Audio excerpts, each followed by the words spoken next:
Did you slay this eater? Your orders were to await the main force before engaging. No, Captain. It wasn't us, I swear it. A man came out of nowhere and cut it down before we knew what was happening. By himself? Certainly it is no light warden, but nevertheless.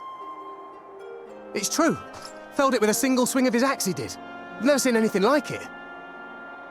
So I says to him, "Who are you, the warrior of bleeding darkness?"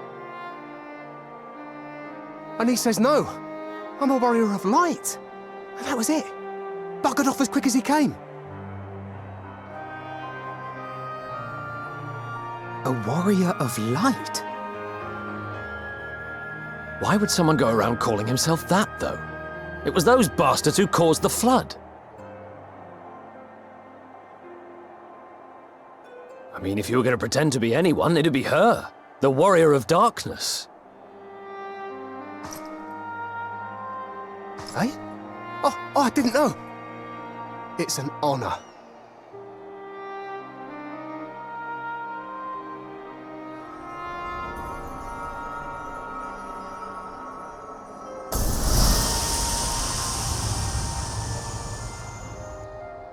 Since the Eater is no longer a threat, our work here is done. Return to your posts.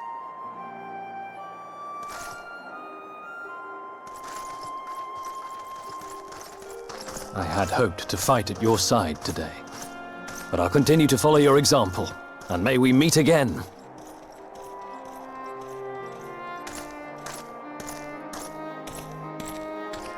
I apologize for the wasted journey.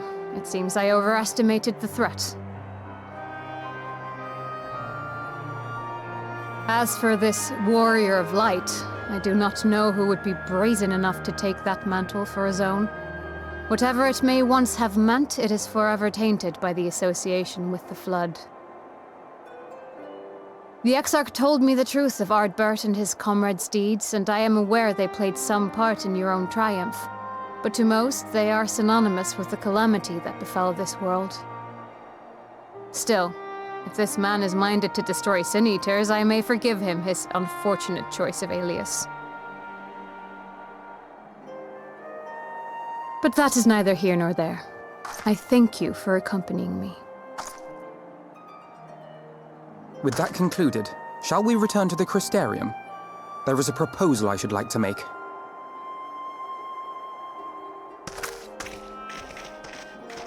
Forgive me. There is one more thing. A personal concern of mine. I had hoped you might have a moment to speak privately. Take your time. I shall go on ahead.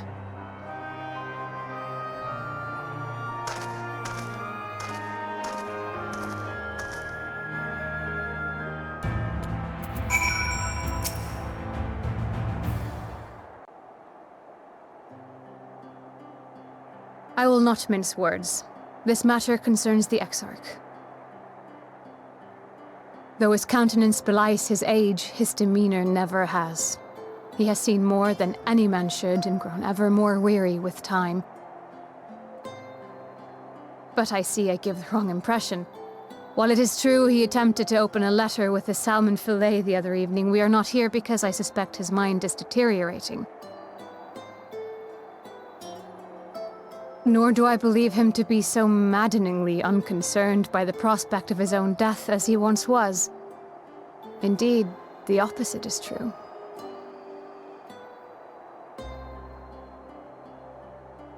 It is for this reason that I seek your advice. Since he returned from the Tempest, the Exarch is not as he was. He seems a different man, a younger man. I know not the details of his research, but when I saw him at work recently, there was a glint in his eye that I had never seen before. He looked happy.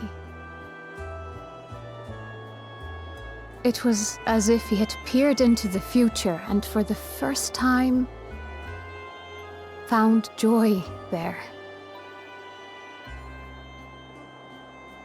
Though it gladdens me to see him thus, I wonder if I should not keep my distance. I fear that my presence will only anchor him to the past, remind him of all the pain that came before.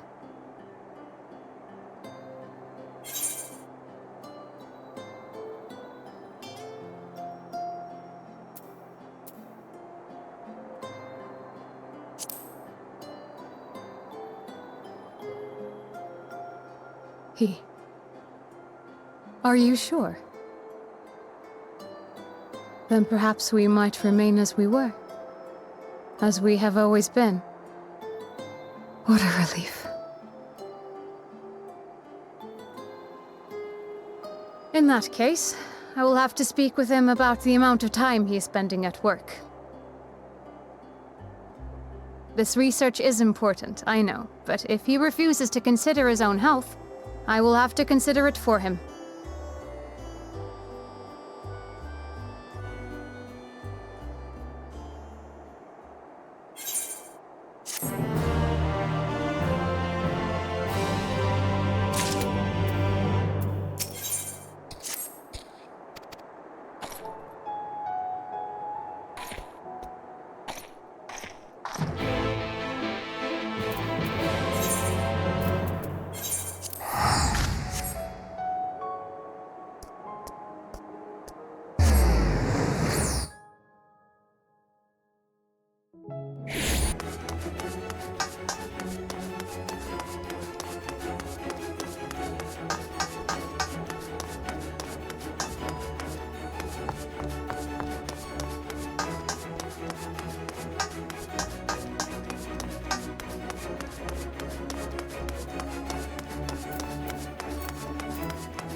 Yes, this looks to be nearly everyone.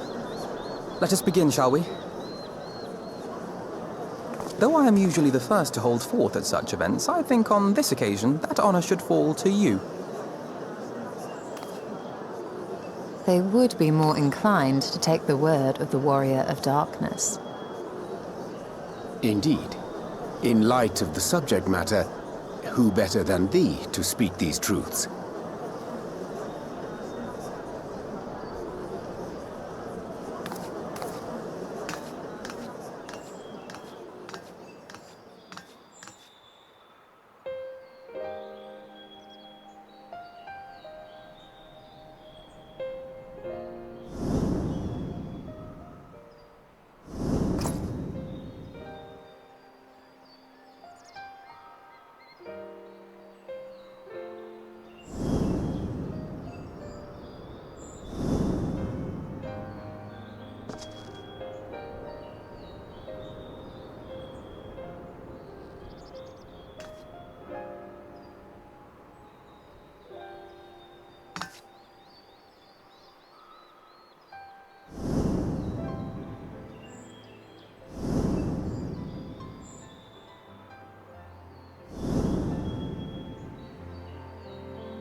Wicked White? The Warriors of Light did all that? So they never... I mean, they only ever wanted to help. And when everything they'd done turned to ash, they still carried on. They gave everything to stop the flood.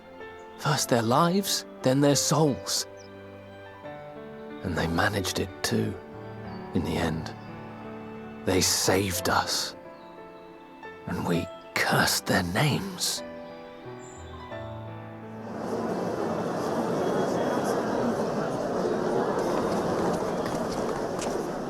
This should go a long way towards clearing the air.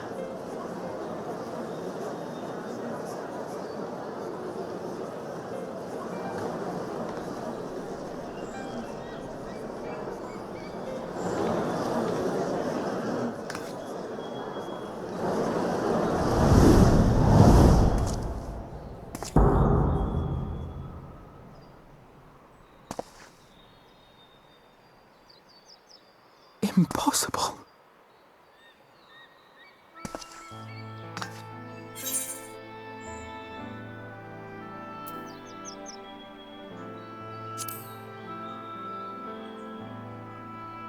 I definitely see something.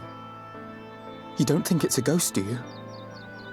Nay, yonder standeth no bloodless apparition, but a warrior of light and darkness both. Ardbert. What in the world?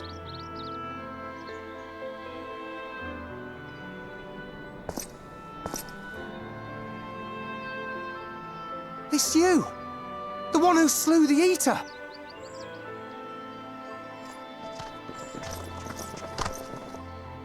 That it should be the Warrior of Darkness who brought the truth to light. You've saved me a fair bit of time, though I have a few words of my own to say, if I may.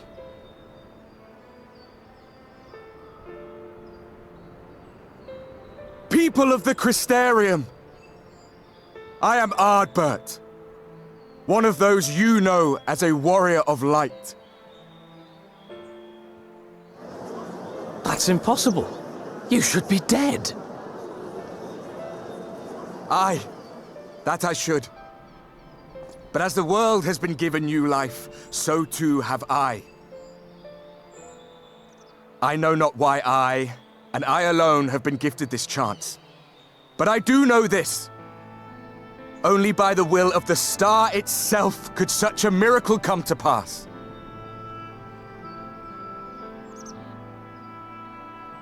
The hero who stands before you now, the Warrior of Darkness, is not of this world. And the day will come when she must return to her home.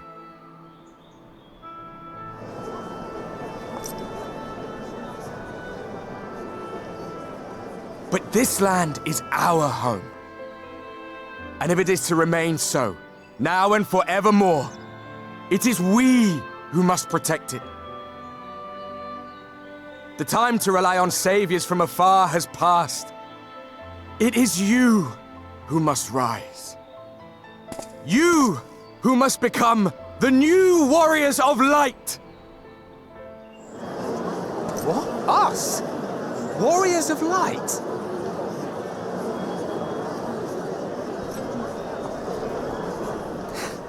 None of us were born heroes, my friend. I was only ever a man with a thirst for adventure. But wherever my journeys took me, I was invariably confronted with the same choice. To lend what aid I could to those in need, or not. And I always chose the former. Any one of you could do the same. All you need is the will to help your fellow man, and the resolve to see it through.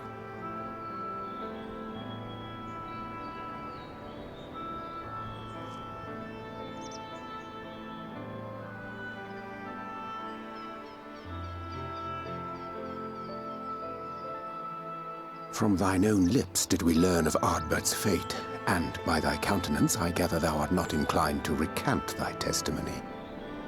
Yet whosoever this man may be, his words hold truth and resonate with the citizenry besides. For us to voice our doubts here and now would serve but to sow disquiet. 'Twere better we retired unto the ocular and there discuss this matter in private. Go. I will stay here and watch.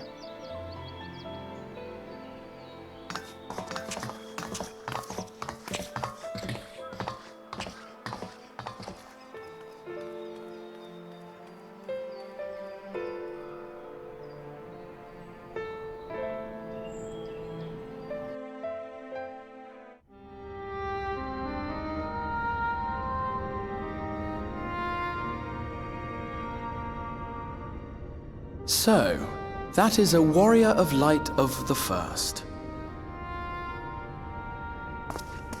I've not had the pleasure of making his acquaintance, but as you all seem to be in agreement, I gather this is no simple case of mistaken identity.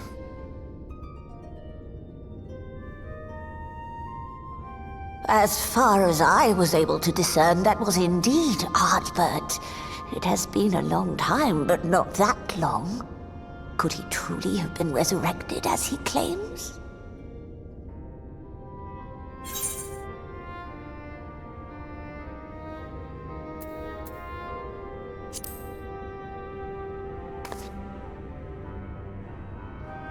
Ardbert did entrust his very soul unto thee. I see no reason to question thy judgment. Nor I. To my eyes, your ether burns as brightly as the day you slew Emmett Selk. That is proof that he is with you still.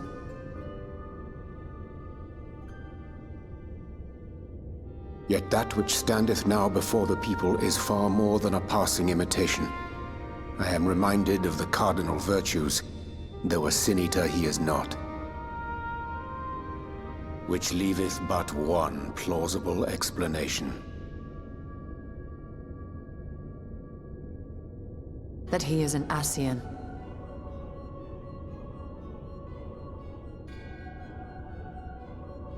Given their fondness for posthumous possession, I would have to agree. From what I understand, the Warriors of Light were laid to rest in Yulmore by those whom they had aided in life. At the time, some few still remembered them as heroes. Needless to say, 4 of them were subsequently exhumed to serve as the virtues. And if one knew where to look, Ardbert too would not have been difficult to find. Assuming then that this is indeed the work of an Ascian, my mind inevitably turns to the last remaining paragon to survive the Sundering.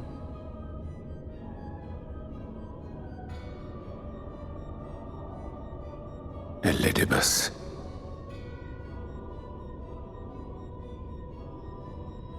That Xenos hath reclaimed his own flesh is known. Thus evicted from his borrowed form, and cognizant no doubt of Emmett Selk's failure here in the first, 'Tis quite possible the emissary chose Ardbert for his next vessel. Inhabiting the flesh of the fallen. My, that is unsavory. And they do this often, you say? Verily, for they possess no corporeal forms of their own. In what one may term their natural state, none save those gifted with the echo can perceive them. Indeed, when Elidibus intruded upon the waking sands, his presence did go unmarked by all save Minfilia and the Warrior of Light. On that occasion, I myself remained ignorant of his coming until after his departure. It was only at a later juncture, when he deigned to appear before me in borrowed flesh, that I was finally able to take the measure of him. In such puppetry do the Ascians engage when they seek to influence the course of history. And they have gained much by it. Emmet Selk single-handedly built the Garlean Empire in this manner, while the Hebrea came close to conquering Eorzea, having taken possession of Thancred's living body. Yet it must needs be noted that the Ascians cannot avail themselves of all mortal vessels. For were they able to do so, none would serve as a better pawn than our own redoubtable champion.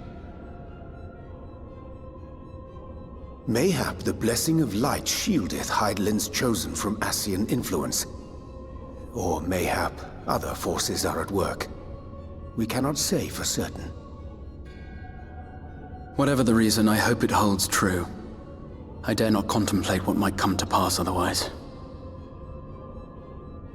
Is it not peculiar, then, that Ardbert's mortal remains should be susceptible, given that he was once a warrior of light? Or did the final departure of his soul make it possible, perhaps? Regardless, to hear an Ascian use him to call forth new warriors of light boggles the mind.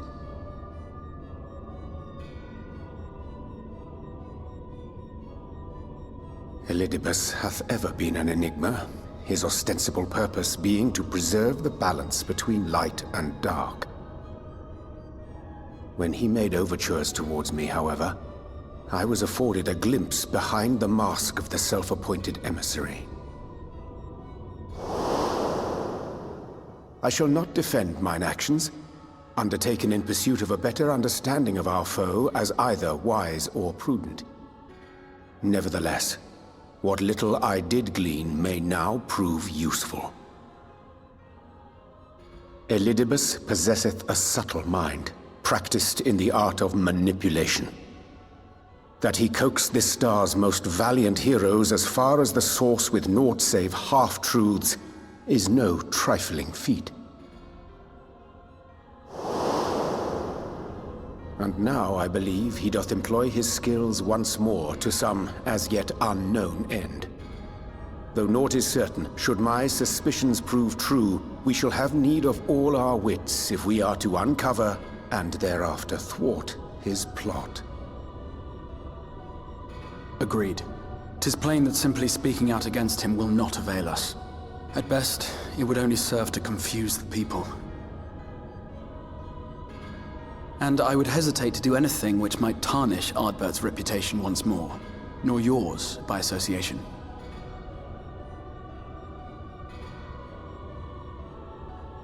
That being the case, it may be wise to keep a covert eye on this Ardbert's movements, as we attempt to discern his purpose and how best to mitigate his influence.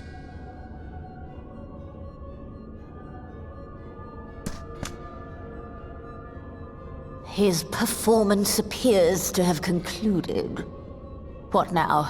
Go back out and follow him?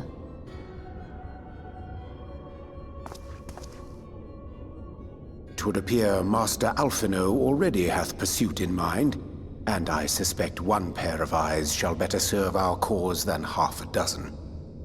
Let the rest of us maintain an inconspicuous distance, for the present at least.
Come. Our new discoveries are to be found this way.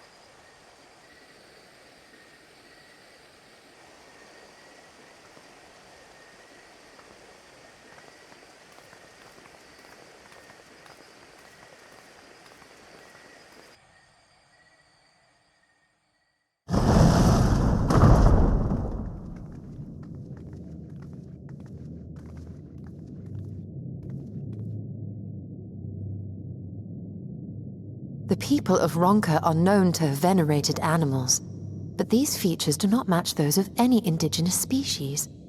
This is no common beast. Though that much is plain from its proportions. Lifelike, is it not? One could almost imagine it breathed.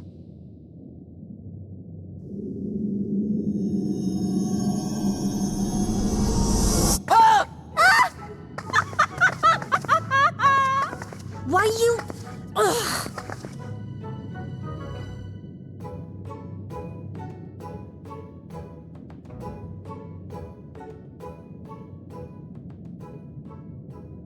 This owl, by contrast, seems no different from the others we've seen.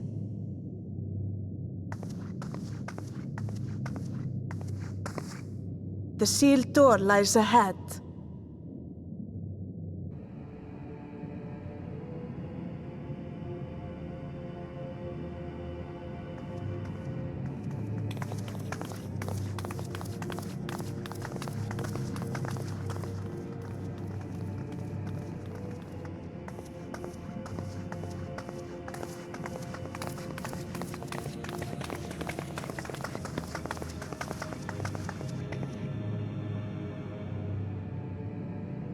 As you see, one statue is missing.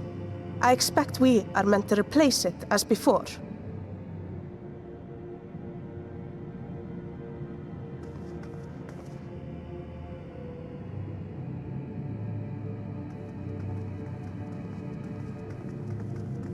Too simple. There will be some additional defense mechanism.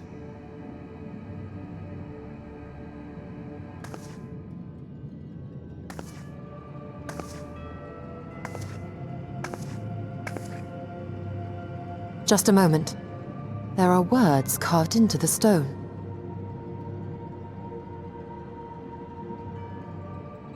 He who would disturb a hero's deserved slumber shall instead waken the beast and know his folly.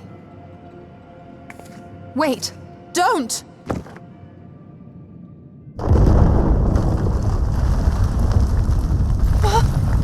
What? But I only... What is happening?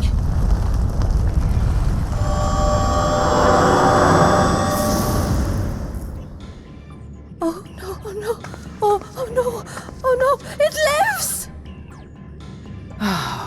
Why am I not surprised? Prepare yourselves.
'Twould seem the magics have returned us. How polite. Now, what have we learned?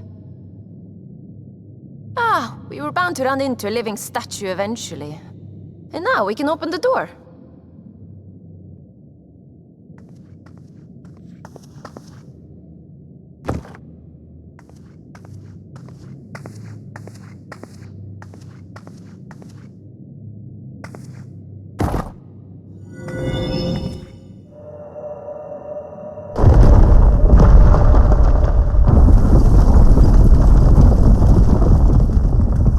Who would disturb a hero's deserved slumber?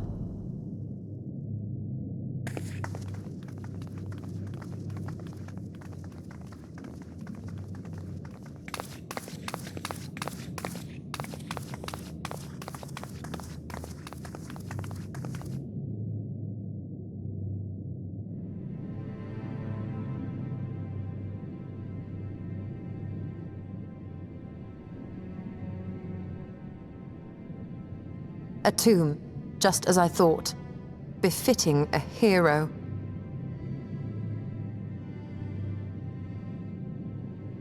She is Vis. Could it be the Archmage's Tiuna?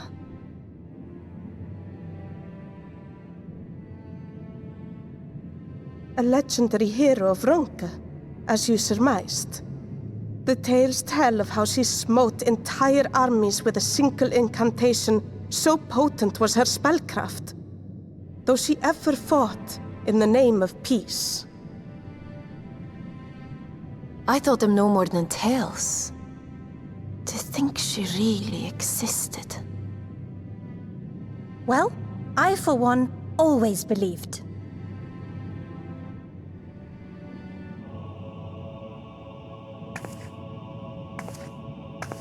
I wonder. By the light of fallen stars, great power awakens. Tiuna was not only a master of spellcraft. It is said she could see truths long lost and hear the voices of men's hearts.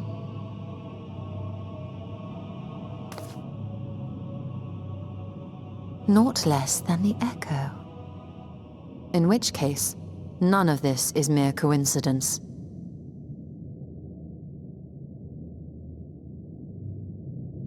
A shower of stars setting the sky aflame. And in both this world and the Source, we find individuals within whom a mysterious power awakened at the sight. We can never unpick the why of it.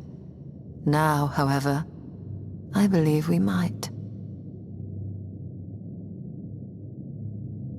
Does the scene depicted here not resemble the one we saw when we first ventured into the Katana Ravel? Moreover, does it not recall that which Emmett Selk invited us to witness in Amarot?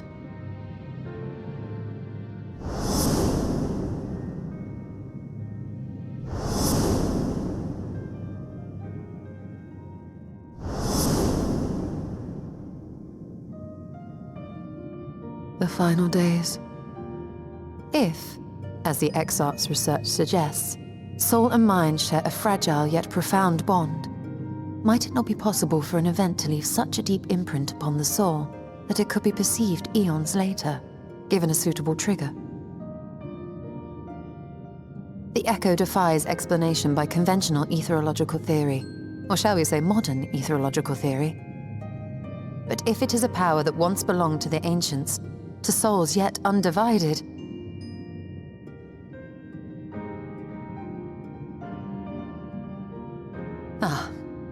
it would seem I have entered the realm of pure speculation, and I call myself a scholar. I shall refrain from making any further wild claims until such time as I have evidence.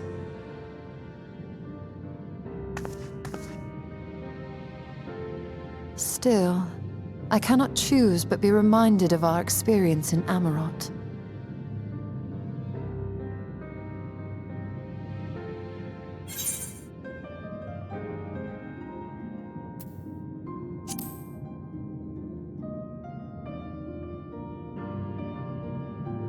Remember us.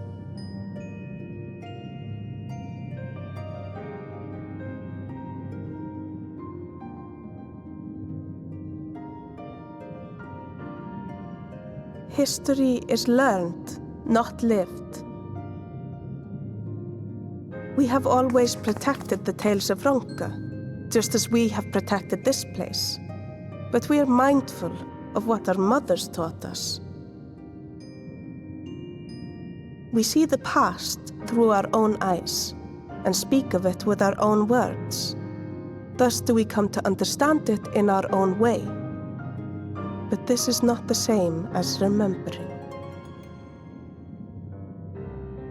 Your mothers were wise. Though we witnessed the final days, our impressions cannot fail to be colored by our own experiences and expectations. Those who lived through it would have perceived the event quite differently.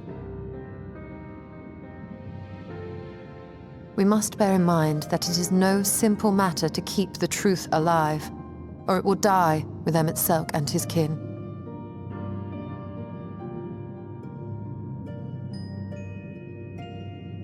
But we have disturbed Tuna long enough. Fanau will serve similarly well as a venue for our contemplations.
If you were hoping to vent your frustrations on our eater friend here, I can only apologize.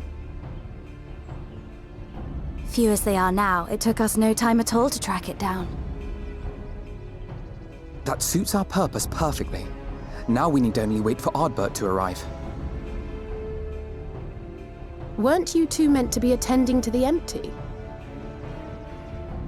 We were, and are, but we can hardly ignore the rest of the world. So we thought we might see how things were coming along. From what we can gather, the answer is strangely. Right now, we think we can do more good here. It is heartening to have all present. Indeed. We will be glad of the additional hands should matters escalate. Our quarry is come.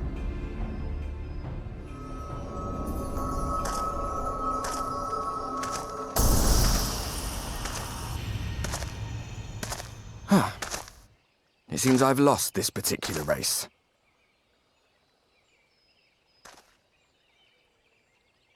Although I suppose it's only fair. When we first met, it was I who outpaced you. Ravana, was it?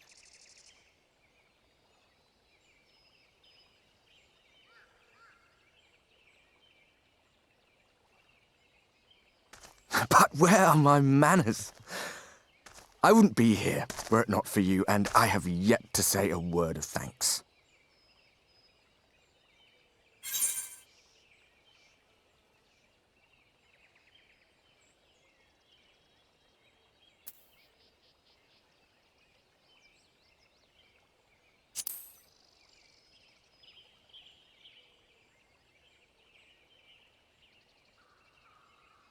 Poor fellow. He will be sorely missed.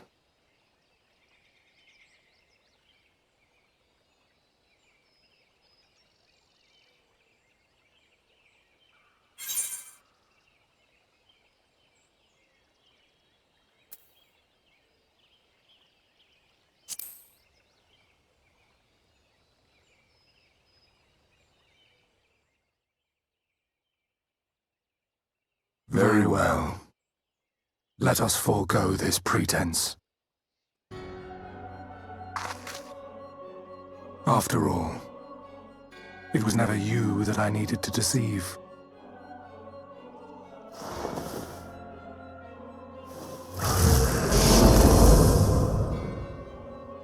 Yes, it is I, Elizabeth. Through your time in Emetselk's imitation of our home, I dare say you have gained a better understanding of my role since last we met. Not that it matters.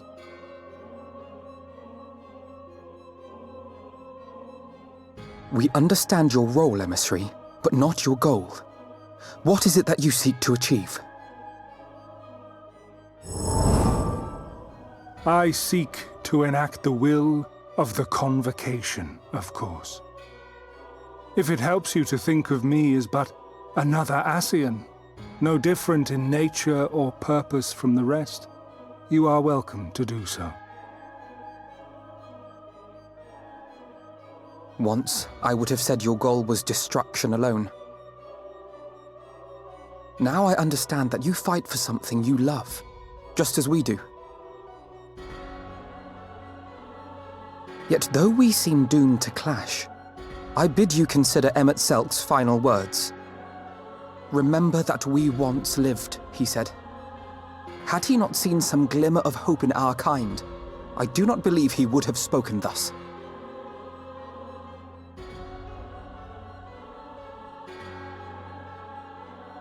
None better understood your plight than he. His words must surely be worthy of your consideration.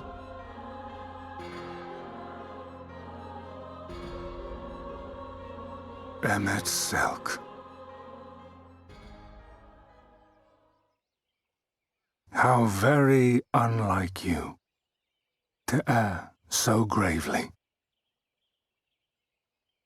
That one should stray at the end of so onerous a path is understandable, but I had thought you above Such weakness. Mayhap you thought the same. Would that I had been present to offer correction.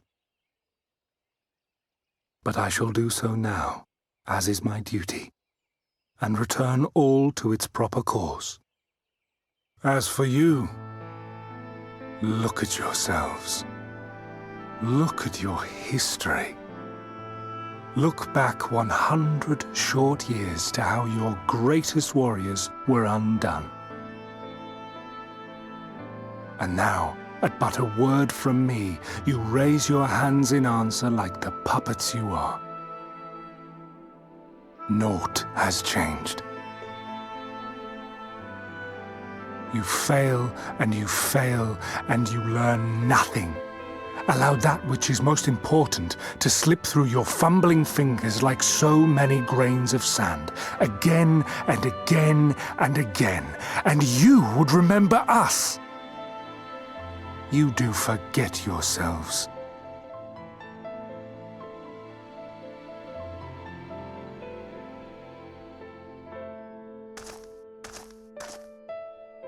There is no common ground to be found between you and I, nor do I require any. I have my duty. Wait!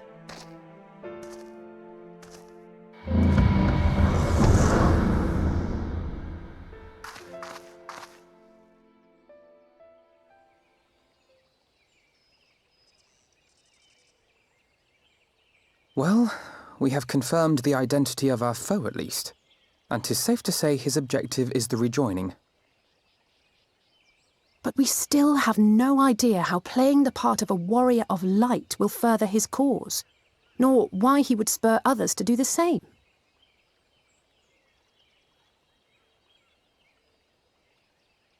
Another visit to the Tempest may shed some light upon these mysteries. Whether we are to exchange words or blows with Elidibus at our next meeting, the fact remains, we know too little. Ere our paths cross again, I would learn more of the world that once was, and of Elidibus himself. In this, we would be best served going directly to his home, much as Emmet Selk came to ours. Though I see the wisdom in thy suggestion, the Amarot we visited is but a phantom born of Emmet Selk's memory. I fear it will teach us little that we do not already know. I quite agree.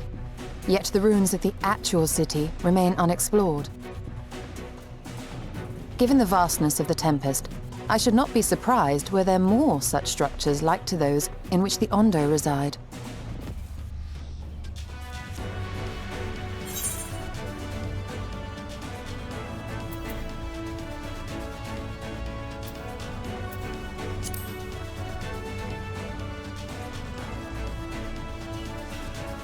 A woman after my own heart.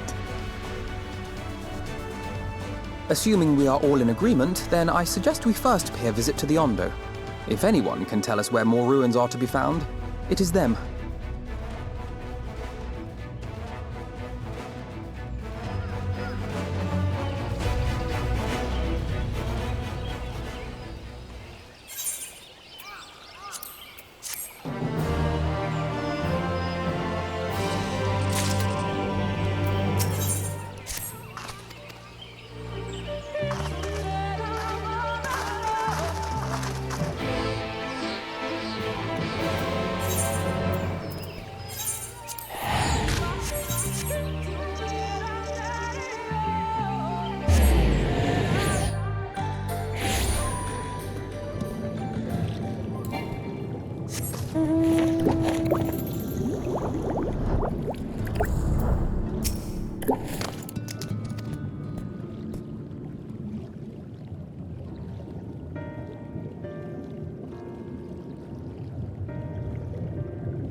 Lo,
Allah es your vision.